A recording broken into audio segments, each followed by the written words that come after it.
Hey, it's Matt at Roughhouse Studios. Today we're going to make infused pumpkin pie.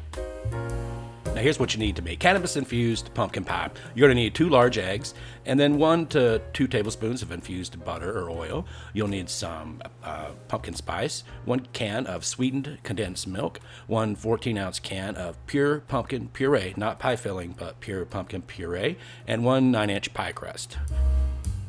Now, if you'd like to make your own pumpkin spice, I highly recommend it, and I would love for you to check out my new channel, Spiced and Diced. It's at Spiced Diced on YouTube, and it's all about non-infused, cool cooking recipes and spices.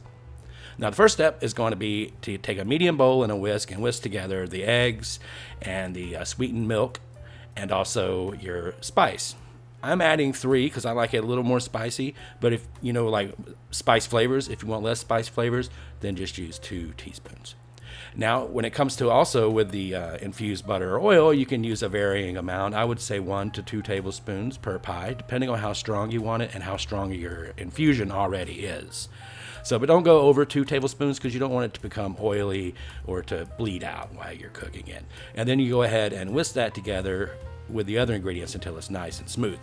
Then once that's smooth, you can add in your pumpkin puree. And this will make sure that we distribute all of our spices throughout the pie really good. So then add in your pumpkin puree and keep whisking it until it's a nice, smooth, creamy, consistent batter for your pie.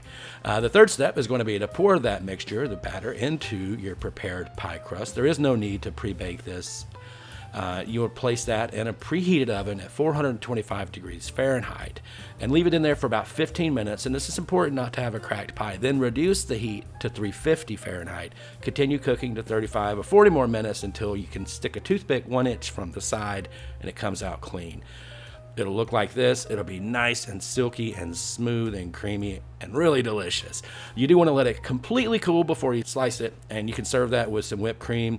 And it's really good with some nutmeg, which you can sprinkle, or if you have some fresh nutmeg, go ahead and grate some on there. Delicious way to finish this really cool, simple, easy, perfect autumn dish.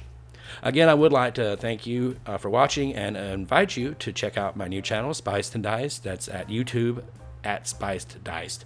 I'd really love it if you'd subscribe it and check out the recipes there. Hope you liked this video. If you did, please hit the like button, subscribe, and hit the bell. This is Matt from Roughhouse Studios. Thanks for watching.